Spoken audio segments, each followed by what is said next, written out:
નમસ્કાર વિદ્યાર્થી મિત્રો ફરી એકવાર શાળાની YouTube ચેનલમાં હું નીરવ સર આપ સૌ વિદ્યાર્થી મિત્રોનું હાર્દિક સ્વાગત કરું છું।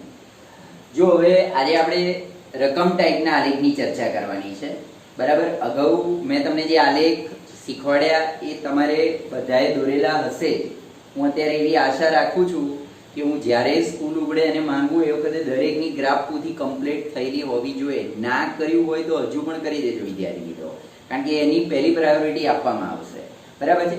તો આજે આપણે એક રકમવાળો આલેખ છે તેની ચર્ચા કરીએ। જો અચળ બળ લગાડવાથી એક પદાર્થ પર થતું કાર્ય તેના અંતરના સમપ્રમાણમાં હોય, બરાબર છે। હવે આપણે પહેલું તો થોડુંક નવમા ધોરણના વિજ્ઞાનને યાદ કરીએ કે જે સૂત્ર છે તે બળનું સૂત્ર શું છે। જો એકવાર અચળ બળ લગાડવાથી પદાર્થ પર થયેલું કાર્ય અંતરના સમપ્રમાણ, આવું એક સૂત્ર છે કે કાર્ય બરાબર બળ ગુણ્યા અંતર, બરાબર। આ કાર્યનું સૂત્ર છે, બળ લગાડો અને અંતર જોડે એનો ગુણાકાર કરો તો તમને કાર્ય મળે। હવે એ કીધું છે કે અચળ બળ લગાડવાથી પદાર્થ પર થયેલું કાર્ય અંતરના સમપ્રમાણમાં, એકચ્યુઅલી સમપ્રમાણમાં છે ને જૂના અભ્યાસક્રમમાં આવું આવતું હતું કે થયેલું કાર્ય અંતરના સમપ્રમાણમાં છે। કાર્ય ચલે છે અંતર, આ છે ને એકબીજાના સમપ્રમાણમાં, આ ચલનનો સંકેત છે। એનો મતલબ શું કે જેટલું કાર્ય તમે વધારે કરો એટલું અંતર વધારે કપાય અને એની અંદર બળ છે ને તે અચળ તરીકે વર્તે। એટલે આ ચલનની જગ્યાએ મારે બરાબર કરવું હોય તો કાર્ય બરાબર તો બળ ગુણ્યા અંતર। તમને એવું થાય કે સર આ હટાઈને આ લખ્યું તો બળ કેવી રીતે આવ્યું, તો બળ એ અચળ પદ છે। અહીંયા તમને કહી દીધેલું છે કે અચળ બળ લગાડવાથી, બરાબર। અચળ બળ મતલબ કે એક ધાર્યું એક સરખું બળ લગાડવાથી, એવી અહીંયા આગળ વાત કરી છે કે અચળ બળ લગાડવાથી એ કાર્ય અને અંતર વચ્ચે સમપ્રમાણતા, આ સમપ્રમાણતાનો સંકેત છે। ઓકે, તો આપણે અહીંયા આગળ મૂળ સૂત્રને ધ્યાનમાં રાખીને વાત કરીએ કે કાર્ય બળ ગુણ્યા અંતર, બરાબર। હવે અહીંયા આગળ તમને કીધેલું છે કે અચળ બળ લગાડવાથી પદાર્થ પર થયેલું કાર્ય અંતરના સમપ્રમાણમાં હોય। બે ચલ વાળું એક સમીકરણ બનાવો। હવે અહીંયા આગળ કાર્ય માટે આપણે ધારી લઈએ કે કાર્ય બરાબર કાર્યને આપણે y લઈએ, બરાબર છે। 2 એકમ અચળ બળ, બળનો અહીંયા આગળ માપ આપી દીધેલું છે 5 એકમ, સોરી 2 એકમ નહીં 5 એકમ છે, 5 એકમ વાળું અચળ બળ છે, બરાબર। અને અંતરની વાત કરીએ તો અંતરને આપણે x લઈ લઈએ, ધારો કે લખી દેવાનું, ધારો કે, બરાબર, કારણ કે આ બધી વસ્તુ આપણે ધારેલી છે। ઓકે, તો અહીંયા આગળ આપણે કાર્યની જગ્યાએ આપણે લખીએ y, બળ છે તે અચળ છે એટલે 5 એકમ આપી દીધેલું છે, એક ધાર્યું એક સરખું બળ અને અંતર કેટલું છે x, y 5x, બરાબર। હવે આની અંદર તમારે અંતર અલગ અલગ ધારવાના, x અલગ અલગ ધારવાના અને y મેળવવાના। તો અહીંયા આગળ આપણે કરીએ કે x બરાબર 1 તો y બરાબર 5 ગુણ્યા 1 એટલે આવે 5, x બરાબર -1 તો y બરાબર 5 ગુણ્યા -1 એટલે આવે અહીંયા આગળ ઋણ 5 અને x બરાબર 0 તો y બરાબર 5 ગુણ્યા 0 ને અહીં આવે 0, બરાબર। તો આને આપણે એક કોષ્ટકની અંદર લખી દઈએ। જો બને ત્યાં લગી મેં સરળ ધારવાનો પ્રયત્ન કર્યો છે જેથી આલેખ બહુ કોમ્પ્લિકેટેડ ના આવે, એમ તો કોઈ આલેખ કોમ્પ્લિકેટેડ છે જ નહીં, પણ બને ત્યાં લગીને સરળ એકમ થાય। હવે અહીંયા આગળ લખીએ x બરાબર 1 ત્યારે y બરાબર 5, x બરાબર -1 ત્યારે y બરાબર -5, x બરાબર 0 તો y બરાબર અહીંયા આગળ આવે 0, બરાબર છે। હવે આને આપણે ગ્રાફની અંદર દર્શાવવાનું છે, તો જોઈએ વિદ્યાર્થી મિત્રો।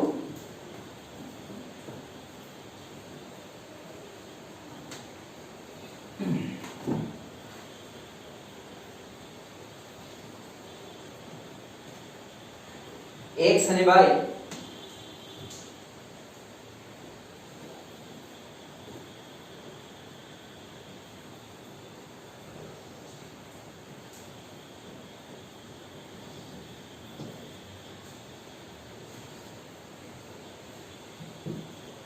ઝીરો, બરાબર। હવે અહીંયા આગળ જે ક્રમયુક્ત જોડ છે તેમાં મોટો મોટો અંક 5 છે એટલે આપણે બધી બાજુએ 5 સુધી લઈ જઈશું, એક ખાનું છોડીને 1 એકમ, બીજા ખાને 2 એકમ, 3 4 5 એ રીતે ઉપર પણ 1 2 3 4 5 નીચેની તરફ જઈએ તો -1 -2 -3 -4 -5 એ રીતે આપણે આ તરફ જઈએ તો -1 -2 -3 -4 -5 બરાબર। હવે આપણે આને દર્શાવીએ x1 y5 x1 અને y5 1 5 બરાબર છે। એ રીતે x - 1 y - 5 x - 1 ને y - 5 એટલે અહીં આગળ આવશે। પછી x0 y0 એટલે અહીં આગળ ત્રણેય બિંદુઓને જોડતી ક્રમયુક્ત જોડ ત્રણેય બિંદુઓને આપણે જોડી દઈએ, સીધી રેખા મળે અને ત્રણેય બિંદુ આપણે સમરેખ છે। તો બરાબર, તો સિમ્પલ રીતે તમે સાદા સાદા આંકડા ધારીને પણ એને દર્શાવી શકો। વિદ્યાર્થી મિત્રો, તો આ આલેખને તમારે દોરવાનો, સૌથી પહેલા આને ખાસ સમજવાનું કે આ કાર્યનું સૂત્ર છે બળ ગુણ્યા અંતર। બળ એ અહીં આગળ તમને કીધેલું છે કે 5 એકમ બળ, રકમમાં કઈ દીધેલું છે કે 5 એકમ, એટલે બળ તમારે કઈ કોઈ બી અજ્ઞાત સંખ્યા ધારવાની નથી, સીધે સીધા બળની જગ્યા પર 5। અહીં આગળ તમને કીધેલું છે કે બે ચલ વાળું સમીકરણ બનાવો તો એક ચલ x અને બીજો ચલ y આવશે।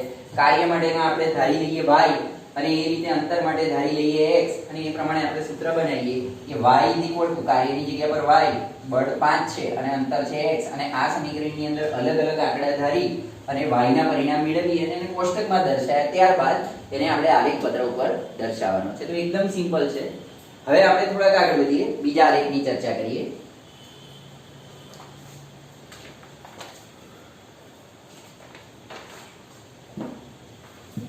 નેક્સ્ટ જે છે તે જો રકમને ખાસ ધ્યાનથી વાંચો, પેજ નંબર 24 ઉપરની આ રકમ છે।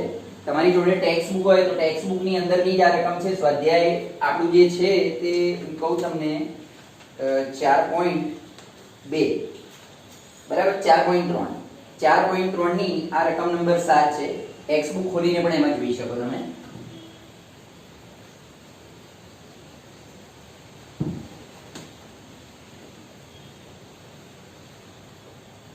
રકમને વાંચતા રહીએ, રકમમાં શું આપેલું છે તે જુઓ। ધોરણ 9 ની બે વિદ્યાર્થીની યામિની અને ફાતિમા ભૂકંપગ્રસ્ત લોકો માટે પ્રધાનમંત્રી રાહત ફંડમાં સંયુક્ત રીતે 100 રૂપિયાનો ફાળો આપે છે। બે જે બહેનપણીઓ છે યામિની અને ફાતિમા તે ફાળો ઉઘરાવે છે પોતાની રીતે। પ્રધાનમંત્રીનું જે રાહત ફંડ છે તેની અંદર થોડા થોડા પૈસા આપે છે, પણ બંનેનું કુલ ટોટલ છે 100। હવે યામિનીના કેટલા અને ફાતિમાના કેટલા એનું અહીંયા આગળ ઉલ્લેખ આપણે કરેલો, એટલે બેઉના ધારવા પડશે આપણે। આ માહિતી આધારિત દ્વિચલ સમીકરણ મેળવો। રાહત ફંડની રકમને x અને y લઈ શકો છો। તો અહીં આપણે ધારી લઈએ એક્ઝામ્પલ 7 કે યામિનીએ આપેલો ફાળો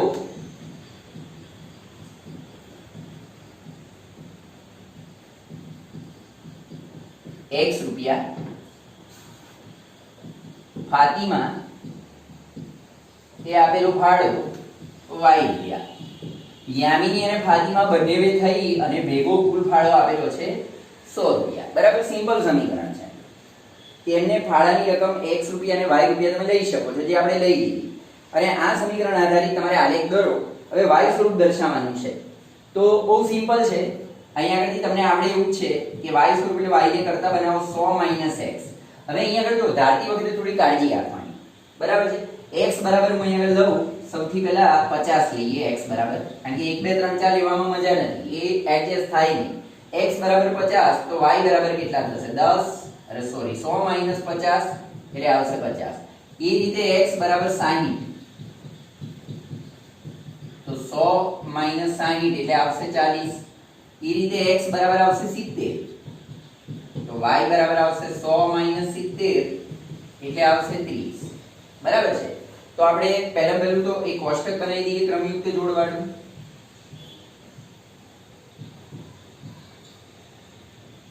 પચાસ 60 70 એ રીતે અહીંયા આગળ આવશે 50 40 30। બરાબર છે। હવે આને આપણે આલેખ પત્ર ઉપર દર્શાવીએ। જો અહીંયા આગળ તમારે એવું જોવાનું કે બધા જ ધન છે, બધા ધન હોય તો આ પ્રથમ ચરણમાં જ આવવાની બધી ક્રમયુક્ત જોડ. તો આપણે એક કામ કરીએ, થોડુંક ધ્યાન રાખીને પહેલેથી જ પ્રથમ ચરણને જ હાઇલાઇટ કરીએ, બરાબર છે. બાકીના ચરણને એટલે ગ્રાફની અંદર તમે ગ્રાફ પોથીની અંદર એવું કરી શકો કે નીચેથી પહેલા બે ખાના અને સાઈડ ઉપરથી બીજા બે ખાના છોડીને આ રીતે તમે એક x પ્રથમ ચરણ મોટું આવે એવો એક ગ્રાફ દર્શાવી શકો. તમારે ગ્રાફ પોથીની અંદર શું કરવાનું કે અહીંયા સાઈડ ઉપરથી બે સ્તંભ છોડી અને દોરવાનું, અને એવી રીતે નીચેથી પણ બે સ્તંભ આડા જે છે આડી હરોળ છોડી અને બે લીટી કરવાની, એની ઉપર આ આડો x અક્ષ અને ઊભો y અક્ષ. આવું કરવાનું કારણ એટલા માટે છે, જો કારણ કે અહીંયા આગળ છે ને 50 60 70 આ પ્રકારની મોટી રકમો છે. મોટી રકમ છે તો તમારે અહીંયા આગળ પહેલું તો જે પ્રમાણ માપ છે તે 10 10 લેવું પડશે. 10 20 30 40 50 60 70 80, બરાબર છે. એ રીતે આ તરફ પણ લઈએ આપણે 10 20 30 40 50 60 70 ને 80, બરાબર. આ બંને જે પ્રમાણ માપ છે અહીંયા આગળ આપણે લખી શકીએ. પ્રમાણ માપ 1 એકમ બરાબર 10, બરાબર છે. આ તમારે 1 એકમ છે, બરાબર છે, અથવા 1 સેમી બરાબર 10 એવી રીતે લખી શકો તમે. 1 સેમી બરાબર 10 એકમ, બરાબર છે. આ x અક્ષ માટે પણ એવું છે અને y અક્ષ માટે પણ આ જ વસ્તુ છે, બરાબર છે. y અક્ષ માટે પણ 1 સેમી બરાબર 10 એકમ, બરાબર. ચલો હવે આપણે ગ્રાફ દોરીએ. x પર 50 y પર 50, x પર 50 એ જ વખતે y ઉપર 50, બરાબર છે. x પર 60 y પર 40, x પર 60 y પર 40,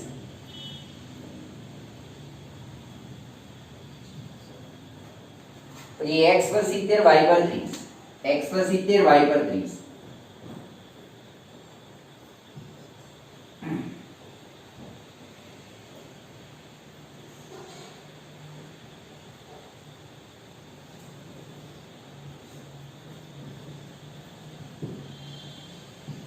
બરાબર.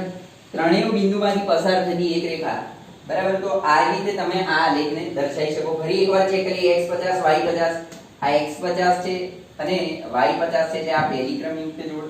x 60 y 40, x 60 ને y 40, ત્યાર પછી x 70 y 30, x 70 ને y 30, આ ત્રણ બિંદુમાંથી પસાર થતી એક રેખા છે. તો એકદમ સિમ્પલ ગ્રાફ છે, બરાબર. વિદ્યાર્થી મિત્રો હવે થોડાક આગળ વધીએ નવા ગ્રાફ તરફ. જો આ રકમને થોડીક ધ્યાનમાં રાખવાની છે તમારે.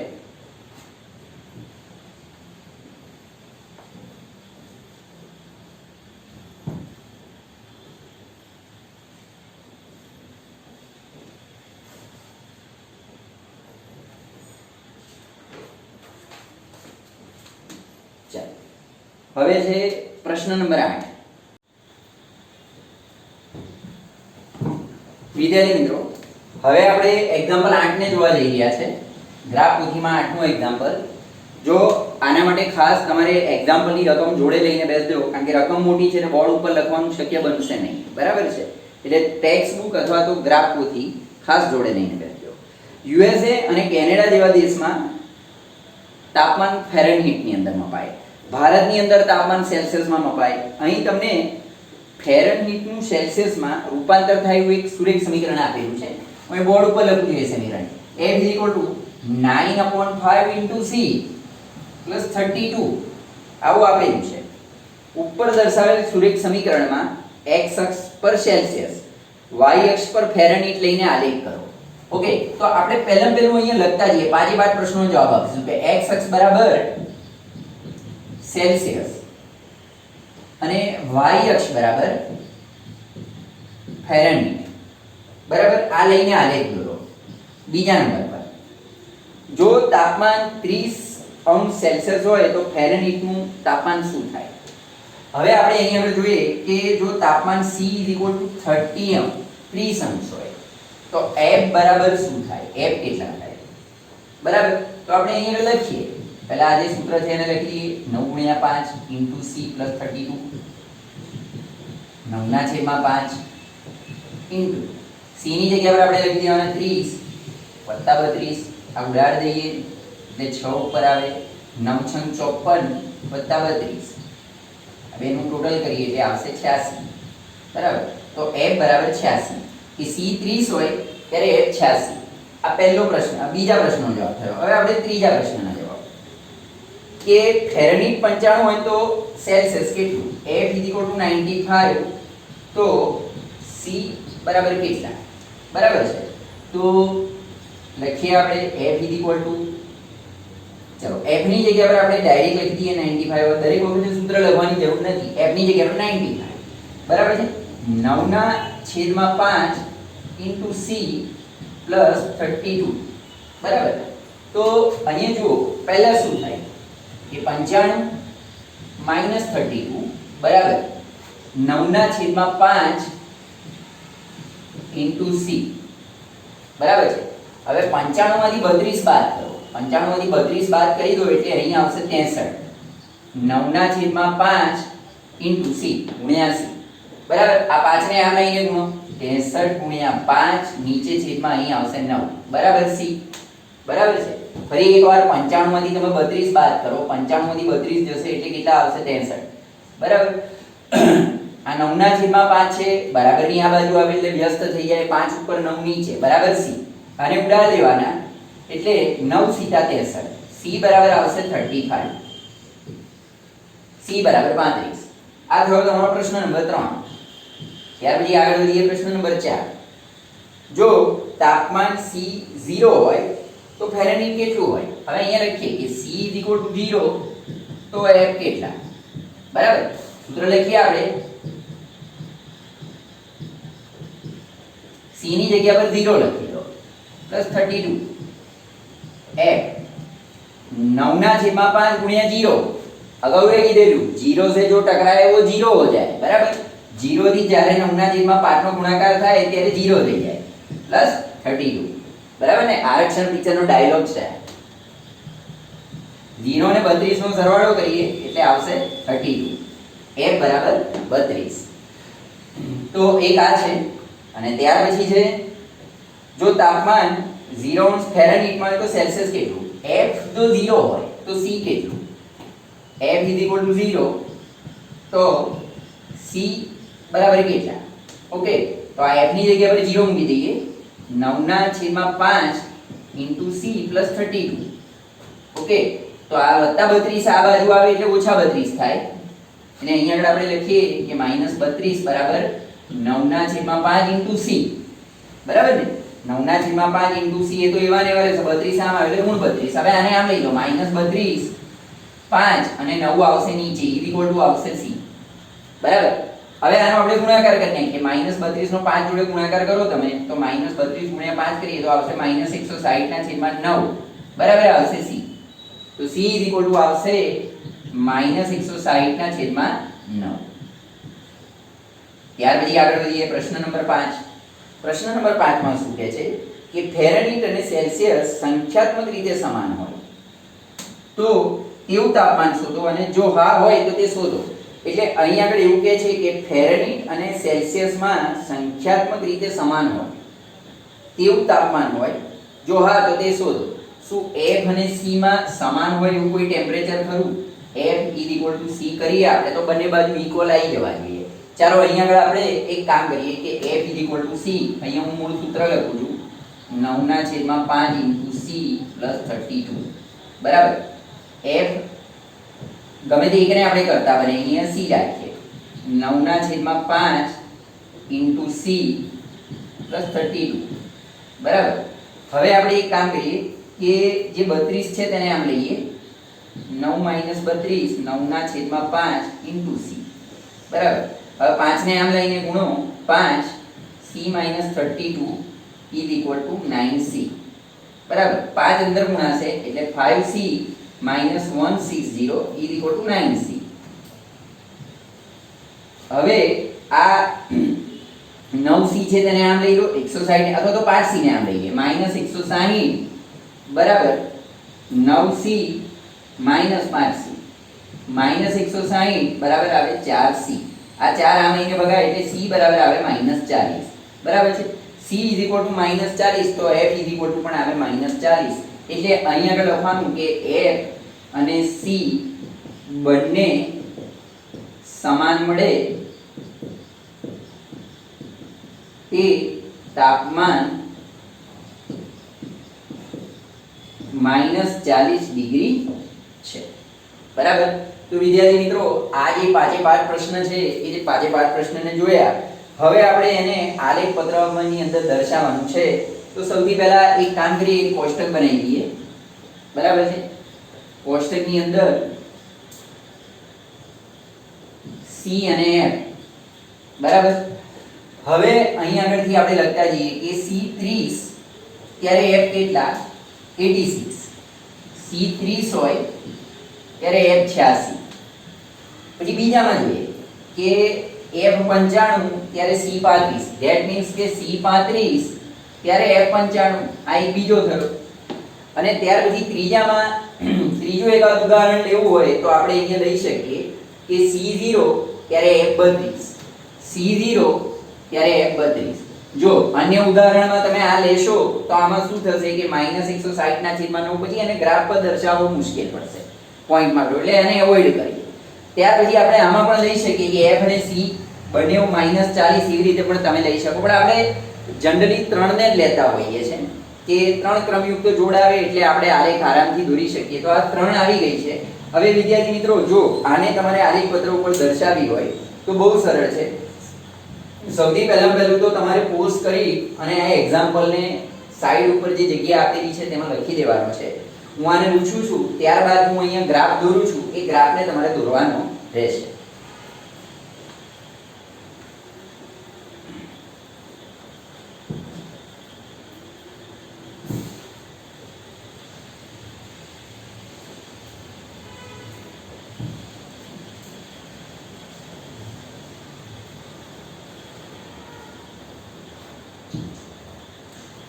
જોઈ લો વિદ્યાર્થી મિત્રો.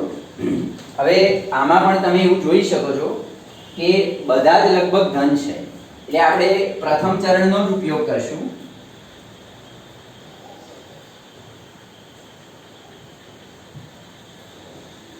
તો અગાઉ દોરેલું એ જ મેથડ થી કે જગ્યા બહુ એ ના થાય એટલા માટે નીચેથી બે લીટીઓ અને સાઈડ ઉપરથી બે બે લીટી છોડી અને તમે અહીં આગળ દર્શાવી શકો x અક્ષ ને y અક્ષ. બરાબર. હવે અહીંયા અગાઉની જેમ જ 10 10 લેવા પડશે. 10 20 30 40 50 60 70 80 90 ને 100. ઉપર તરફ પણ એ પ્રમાણે 10 20 30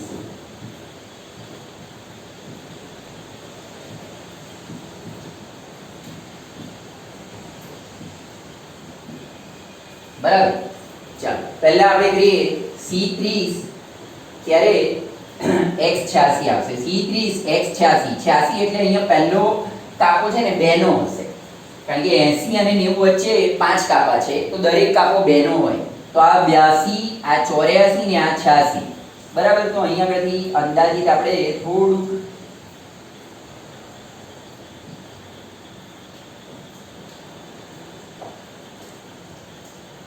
બરાબર. તો અહીંયા 30 86. ત્યાર પછી C35 F95. C35 છે એટલે અહીંયા આગળ 30 ને 40 વચ્ચે આવે અને F95. 95 એટલે અહીંયા આગળ આવશે આ 92 94 અને 96 એની વચ્ચે આવશે 95. C35 ને F95.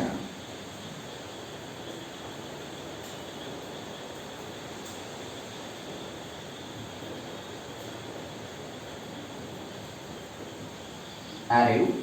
અને ત્યાર પછી C0 F પર +32, C પર C0 એટલે C પર કઈ નહીં ને F પર 32, F પર 32 એટલે અહીંયા આગળ આવશે. પહેલા જ કાપી 30 પછી પહેલા જ કાપે 32 આવશે. હવે જો કે ત્રણેય બિંદુઓ આમ માપપટ્ટી મૂકો એટલે તમને ખ્યાલ આવી જશે કે સમરેખા છે અને એમાંથી પસાર થતી એક રેખા વિદ્યાર્થી મિત્રો આલેખ પૂરો આવ્યો, બરાબર છે. તો અત્યારે આપણે અહીંયા અટકીએ.